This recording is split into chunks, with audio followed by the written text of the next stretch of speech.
देश पढ़े लिखे शास्त्र और ऋषि मुनियों के पास था तो सोने की चिड़िया कहलाता था। आप सबको ज्योग्राफी में पता है कि उल्का पिंड गिरेगा तो लोग मर जाएंगे। ससुरा उल्के पिंड से डायनासोर मरा था और उल्का पिंड को गिरने से रोकता है बृहस्पति, और बृहस्पति एक चक्कर लगाता है 12 साल पे, और हमारे यहाँ महाकुंभ लगता है 12 साल। क्या ये छोटा मोटा धर्मशास्त्री बता सकता था? पहले हमारे यहाँ प्रकांड विद्वान होते थे, एक से एक ऋषि मुनि होते थे। आजकल धार्मिक व्यक्ति अपने आप को समझेगा यूपीएससी वाला हो, खुश रहो। अरे यार ओकरा दुख कौन ची है?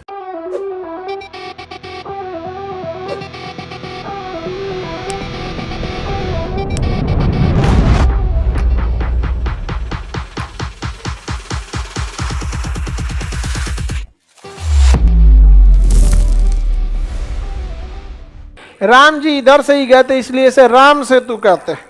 क्या कहते हैं? लेकिन मुस्लिम और ईसाई परंपरा के हिसाब से यहां से आदम गुजरे थे इसलिए आदम ब्रिज। कि हमारे देश में ऐसा हो गया कि धार्मिक शिक्षा की ओर वह इंसान गया जो इस शिक्षा की ओर नहीं जा रहा था। अक्सर आप देखिएगा हमारे समाज में ये क्या होते जा रहा है कि धर्मगुरु वही बन रहा है जो नीट जेई यूपीएससी नहीं निकाल पा रहा है।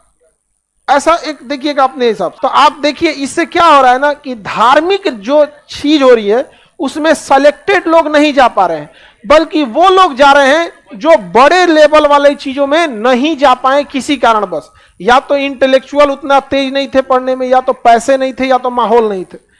और दिक्कत क्या होता है ना कि हमेशा से भारत में धार्मिक शिक्षा जो है ना, भले वो कमाने में उतना स्रोत नहीं है, लेकिन धार्मिक शिक्षा के पास ना सुपीरियरिटी है।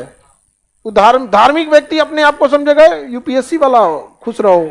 अरे यार ओकरा दुख कौन ची है? अब वो डीएमएसपी को भी कहेगा खुश रहो, ओकरा कौन ची का दुख है भाई? नहीं समझे यहाँ पे। तो धार्मिक शिक्षा जो है ना हम लोग के यहाँ ना बहुत ज्यादा, मतलब कहिए तो धार्मिक शिक्षा भी एक जो उसका भी अगर एक टेस्ट होता ना, जैसे यूपीएससी का कैसे एग्जाम होता है कि सारे ग्रेजुएट डीएम नहीं बन सकते, वैसे ही आप धार्मिक शिक्षा लीजिए। आप मुस्लिम है तो कुरान याद कीजिए, हाफिज बन जाइए, शास्त्र याद करके आप शंकराचार्य।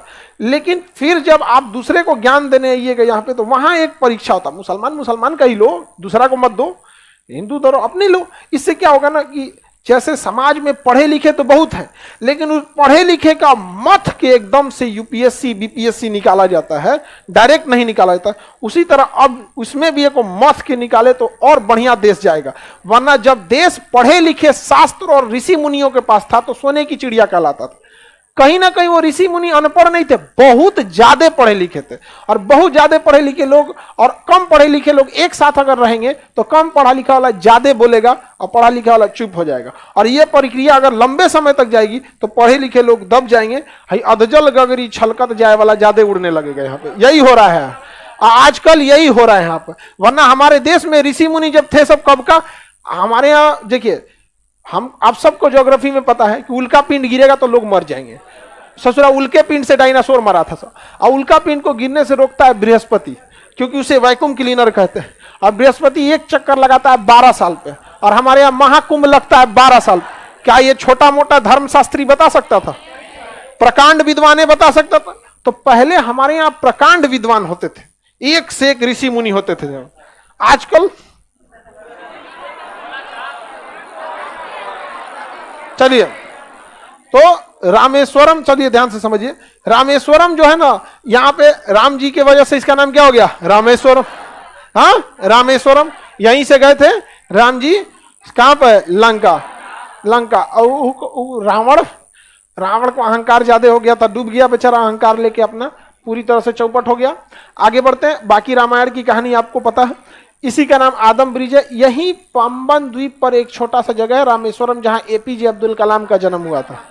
एपीजे अब्दुल कलाम का जन्म भी कहां हुआ था? रामेश्वरम। कहां हुआ था? पंबन द्वीपों का एक समूह है जिसके ऊपर पाक की खाड़ी तथा नीचे मन्नार की खाड़ी या भारत तथा श्रीलंका के बीच अवस्थित है। यह द्वीप जो है कई सुनामी की वजह से कई द्वीप क्षतिग्रस्त हो गए हैं। इसका सबसे प्रमुख भाग रामेश्वरम है, जहां एपीजे अब्दुल कलाम का जन्म स्थल। पौराणिक मतलब मान्यताओं के से राम जी इसी रास्ते से क्या हुए थे, गए थे। यह हाँ, इसके जैव विविधता की दृष्टि से बहुत ही संवेदनशील है। यहाँ का पानी उथला हुआ है, जिस कारण यहाँ से समुद्री जहाजें नहीं जा पाती हैं। सरकार की योजना है कि यहाँ से इसे गहरा करके समुद्री जहाजों को ले जाने के लिए रास्ता बनाया जाए, किंतु यहाँ दो अड़चन आ रही है। धार्मिक मान्यता के हिसाब से यह राम जी का सेतु था, अतः इस पर एक धार्मिक कारण है। दूसरा, एनजीटी नेशनल ग्रीन ट्रिब्यूनल का भी कहना है कि यहाँ पर डॉल्फिन, वेल तथा बहुत सारे जीव उथले पानी में रहने वालों का निवास स्थल है। अगर यहाँ से रास्ता बना देंगे तो उन लोगों का निवास स्थल भी क्या हो गया, बाधित हो जाएगा। अतः यह बहुत ही हॉट स्पॉट बना हुआ है, संवेदनशील जगह। यूपीएससी, बीपीएससी एवं सभी राज्यों की सिविल सेवाओं की परीक्षाओं एवं नीट जी आदि की तैयारी करें भारत की सबसे बेहतरीन coaching centre Khan global studies के साथ। अधिक जानकारी के लिए हमारे दिए गए हेल्पलाइन नंबर 8757354880 पर संपर्क करें।